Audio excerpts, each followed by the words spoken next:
नमस्कार दर्शक बंधु पाणीपाग खबर को आपण को स्वागत। दर्शक बंधु राज्यर विभिन्न अंचल में लगी रही तुहाकु तुहा वर्षा एवं यही वर्षा आगामी 5 दिन पर्यंत जारी रहिबा नहीं अनेक मॉडलर आकलन वर्तमान सामना को आसी। तेबे दर्शक बंधु आज भिडियो आलोचना करबा राज्य में लगी रहिबा वर्षा एवं बंगोपसागर सृष्टि हेबो कि आउ एक लघुचाप। हाँ दर्शक बंधु वर्तमान बड़ खबर हेउची बंगोपसागर पुणी एक लघुचाप सृष्टि हेबो उत्तर बंगोपसागर जहाँपाई कि वर्षा बढ़िया पाग गोटे प्रकार अनुकूल हेबो।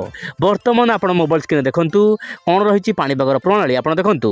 वर्तमान बिहार पाखर जो लघुचाप सृष्टि है आग को चली जाइए एवं गोटे घूर्णिबलय आपणकर पश्चिमबंग उपकूल सृष्टि होती जहाँपाई कि दर्शक बंधु वर्तमान उत्तर ओडिशा समेत राज्यर विभिन्न अंचल में वर्षा देखा मिलूँ। तेबे दर्शक बंधु जदि आम नजर पकेबा गत 24 घंटा मध्य राज्यर केउं जिले में केमिति रही वर्षार स्थिति आपण मोबाइल स्क्रीन देखंतु। सर्वाधिक वर्षा बरगढ़ में देखा मिलूँ। बरगढ़ में आपणकर प्राय 155 मिलीमीटर वर्षा देखा मिलूँ। ता सहित आपणकर कलाहांडीर टीएच रामपुर दर्शक बंधु टीएच रामपुर माने होउची ठुआमूल रामपुर सेठारे मध्य प्रबल वर्षा देखा मिलूँ।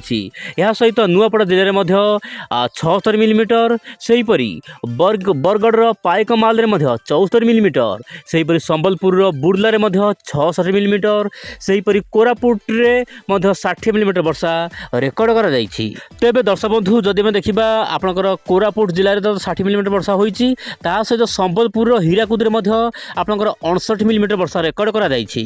ता सहित नवरंगपुर पोटरे प्राय 58 मिलीमीटर सेहीपरि सुंदरगढ़ हेमगिरी रे हाँ दर्शक बंधु हेमगिरी रे प्राय 56 मिलीमीटर ता सहित कलाहांडीर केसिंघारे 55 मिलीमीटर ता सहित गंजाम रे 54 मिलीमीटर सेहीपरि कलाहांडी में भल वर्षा देखा मिलूँ। माने दक्षिण पश्चिम ओडिशार अनेक स्थान में मध्यमरु प्रबल वर्षा देखा मिलूँ।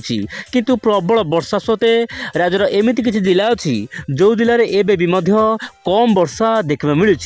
विशेषकर पुरी ता सहित आपणकर जमीक रोचे केन्द्रापड़ा भद्रक ता सहित जाजपुर बालेश्वर मयूरभंज केउझर देवगढ़ संबलपुर सुंदरगढ़ यही सब जिला कम वर्षा देखा मिलूँ। ता सहित कलाहांडी जिले में कम वर्षा कारण सामान्य चाष कम बाधा सृष्टि होती कारण यही समय मध्य रुआपोता समय बेउषण समय जदि बिल में पानी न रही चाष कम सामान्य बाधा सृष्टि होवर आशंका रही। किंतु दर्शक बंधु मुझे कहूँ चेष्टा करी बड़ खबर देवा चेष्टा करी वर्तमान समय जो लघुचाप सृष्टि हो यार प्रभाव में भल वर्षा देखा मिल पारे। आपड़ देखु आज संध्या 5टारू हाँ दर्शक बंधु वर्तमान तो आप भिडियो देखुं 7टा बेले आपण जदि देखा आज संध्या 7टारू काली माने 26 तारिख सकाल 8टा पर्यंत आपणकर जमीक रोचे नयागढ़ खोर्धा पुरी जगतसिंहपुर ता सहित केन्द्रापड़ा बालेश्वर जाजपुर ढेंकानाल देवगढ़ संबलपुर बरगढ़ ता सहित अनुगुल यही सब जिले में केतक अंचल मध्यमरु प्रबल वर्षा देखा मिल पारे। ता सहित मालकानगिरी कोरापुट एमतीक नवरंगपुर नुआपड़ा देवगढ़ यही सब जिले में प्रबल अति प्रबल वर्षा मझे मझे भारी वर्षा देखा मिल पारे बोली जहाँ पाणीपाग तरफ येलो अलर्ट दि जाइए। से दर्शक बंधु जदि आम देखा 26 तारिख सकाल 8टा माने आसना काल सकाल 8टा एवं 27 तारिख मध्य माने 26 रु 27 तारिख मध्य उत्तर ओडिशा पश्चिम ओडिशा दक्षिण ओडिशार अनेक जिले में प्रबल अति प्रबल वर्षा हेबो। केवल आपणकर गंजाम ता सहित गजपति रायगड़ा कलाहांडी जिला को छाड़देले राज्यर विभिन्न जिला को येलो अलर्ट जारी कर आंचलिक पाणीपाग विभाग।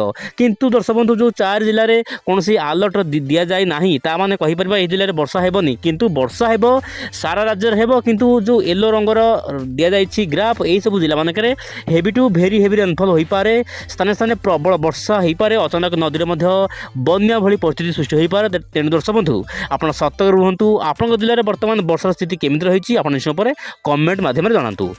वर्तमान समय जो देखा यही वर्षा कहीं होची यार कारण कौन आप देखु वर्तमान पश्चिमबंग बिहार पाखर जो लघुचाप सृष्टि होता ताहा धीरे धीरे दुर्बल होई उत्तर प्रदेश आड़ को जाऊँगी ताहा सहित राजस्थान रु ओडिशा पर्यंत गोटे ट्रफ लाइन बा मौसुमीर रेखा पहुँची जाइए जहाँपाई कि ओडिशा रे लगी रही वर्षा।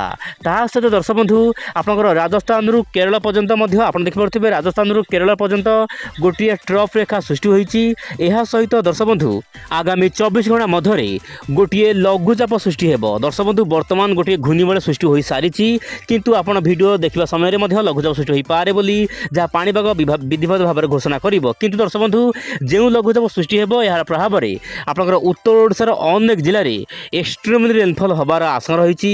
ଖାଲି ଉତ୍ତର ଓଡ଼ିଶା ନୁହେଁ, ଓଡ଼ିଶାର ବିଭିନ୍ନ ଜିଲ୍ଲାରେ ବର୍ଷା ହେବ, ତାହା ସହିତ ଅନେକ ରାଜ୍ୟରେ ପ୍ରବଳ ବର୍ଷା ହେବ, ବିଶେଷ କରି ପଶ୍ଚିମବଙ୍ଗ, ତାହା ସହିତ ଦର୍ଶକ ବନ୍ଧୁ ଝାଡ଼ଖଣ୍ଡ, ଛତିଶଗଡ଼ ମହାନଦୀର ଉପର ମୁଣ୍ଡରେ ପ୍ରବଳ ବର୍ଷା ହେବ, ଯେମିତିକି ବୈତରଣୀ, ବ୍ରାହ୍ମଣୀ, ବୁଢ଼ାବଳଙ୍ଗ ଏହିସବୁ ନଦୀର ଉପର ମୁଣ୍ଡରେ ପ୍ରବଳ ବର୍ଷା ହେବା କାରଣରୁ ଧୀରେ ଧୀରେ ନଦୀର ଜଳସ୍ତର ମଧ୍ୟ ବଢ଼ିବା ଆଶଙ୍କା କରାଯାଉଛି। ବର୍ତ୍ତମାନ ସମୟରେ ଆପଣ ବାୟୁର ଚଳନ ଦେଖନ୍ତୁ କ'ଣ ରହିଛି। ବାୟୁର ଚଳନ ବର୍ତ୍ତମାନ ଦର୍ଶକ ବନ୍ଧୁ ପୂର୍ବାଳୁ ବାୟୁ ତ ସକ୍ରିୟ ରହିଛି, ତାହା ସହିତ ଦର୍ଶକ ବନ୍ଧୁ ଆପଣ ଭଲ ଭାବେ ମୋବାଇଲ ସ୍କ୍ରିନରେ ଦେଖନ୍ତୁ ଆପଣଙ୍କର ବାଂଲାଦେଶ ପଶ୍ଚିମବଙ୍ଗ ଉପକୂଳରେ ବର୍ତ୍ତମାନ ଘୂର୍ଣ୍ଣିବଳୟ ସୃଷ୍ଟି ହୋଇସାରିଛି।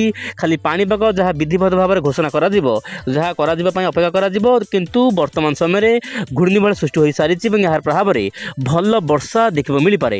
ବାଦଲ ଦୃଶ୍ୟ ଆପଣ ଦେଖନ୍ତୁ, ସାରା ଦେଶରେ ବାଦଲ ସ୍ଥିତି, ମାନେ ଦକ୍ଷିଣରୁ ପଶ୍ଚିମ, ପଶ୍ଚିମରୁ ପୂର୍ବ ସବୁଠି ବର୍ତ୍ତମାନ ବାଦଲ ହ୍ରାସ କରୁଛି ଏବଂ ବର୍ଷା ମଧ୍ୟ ବଢ଼ିବାର ଆଶଙ୍କା ରହିଛି। ଏହି ସମୟ ମଧ୍ୟରେ ପ୍ରବଳରୁ ଅତି ପ୍ରବଳ ବର୍ଷା ହେବ ଦକ୍ଷିଣ ଭାରତର ଅନେକ ରାଜ୍ୟରେ, ତାହା ସହିତ ପଶ୍ଚିମ ଭାରତର ମଧ୍ୟ କେତେକ ରାଜ୍ୟରେ ପ୍ରବଳ ବର୍ଷା ହେବ। କିନ୍ତୁ ଅଧିକ ବର୍ଷା ହେବାର ଆଶଙ୍କା ରହିଛି ମଧ୍ୟପ୍ରଦେଶ, ତାହା ସହିତ ଗୁଜୁରାଟ, ମହାରାଷ୍ଟ୍ର, ଗୋଆ, କେରଳ, ତା ସହିତ ଓଡ଼ିଶା ପଶ୍ଚିମବଙ୍ଗରେ ମଧ୍ୟ ପ୍ରବଳ ବର୍ଷା ଦେଖିବାକୁ ମିଳିପାରେ। କିନ୍ତୁ ଦର୍ଶକ ବନ୍ଧୁ ବର୍ତ୍ତମାନ ସମୟରେ ଆପଣଙ୍କୁ ମୁଁ ଦେଖିବାକୁ ଚାହିଁବି ମୋବାଇଲ ସ୍କ୍ରିନରେ ସାମାନ୍ୟ ଜୁମ୍ କରିକି ଆପଣ ଦେଖନ୍ତୁ ଦକ୍ଷିଣରୁ ପଶ୍ଚିମ ଦିଗକୁ ବାୟୁ ଯାଉଛି, ଯାହା ପାଇଁ କି ବର୍ଷା ବଢ଼ିବା ପାଇଁ ଗୋଟେ ପ୍ରକାର ପାଗ ଅନୁକୂଳ ହେବ। ତାହା ସହିତ ପଶ୍ଚିମ ବାୟୁ ଆସିବ, କିନ୍ତୁ କୌଣସି ଗରମ ବାୟୁ ନୁହେଁ, ଦକ୍ଷିଣ ବାୟୁ ପଶ୍ଚିମ ବାୟୁ ମିଶ୍ରଣ ହେବ, ଯାହା ପାଇଁ କି ଦେଶର ବିଭିନ୍ନ ଭାଗରେ ପ୍ରବଳ ବର୍ଷା ହେବ। ଏହି ସମୟ ମଧ୍ୟରେ ମଧ୍ୟପ୍ରଦେଶର ବିଭିନ୍ନ ଜିଲ୍ଲାରେ ବନ୍ୟା ଭଳି ପରିସ୍ଥିତି ସୃଷ୍ଟି ହେବାର ଆଶଙ୍କା ରହିଛି। ସେଥିପାଇଁ ଦର୍ଶକ ବନ୍ଧୁ ଆପଣ ସତର୍କ ରୁହନ୍ତୁ। ଯେଉଁ ଦର୍ଶକମାନେ ମଧ୍ୟପ୍ରଦେଶରୁ ଦେଖୁଛନ୍ତି ନିଶ୍ଚୟ ଉପରେ ଗୋଟେ ପ୍ରକାର ଭଲ ବର୍ଷା ଦେଖିବାକୁ ମିଳିପାରେ। ବର୍ତ୍ତମାନ ଯେଉଁ ଘୂର୍ଣ୍ଣିବଳୟ ସୃଷ୍ଟି ହୋଇଛି ଆପଣଙ୍କର ଦେଖନ୍ତୁ ଆପଣଙ୍କର ବାଂଲାଦେଶ ଉପକୂଳରେ ତାହା ସାମାନ୍ୟ ଉପରକୁ ଯିବ, ମାନେ ଆପଣଙ୍କର ଉତ୍ତର ଓଡ଼ିଶା ଦେଇ ପଶ୍ଚିମବଙ୍ଗ ଦେଇ ସିଧାସଳଖ ଉତ୍ତରପ୍ରଦେଶ ଆଡ଼କୁ ଯିବ। ଏହା ଦର୍ଶକ ବନ୍ଧୁ 27, 28 ଏହି ତାରିଖ ମାନଙ୍କରେ ଏକ୍ସଟ୍ରିମଲି ମାନେ ପ୍ରବଳ ଅତି ପ୍ରବଳ ବର୍ଷା ହେବ।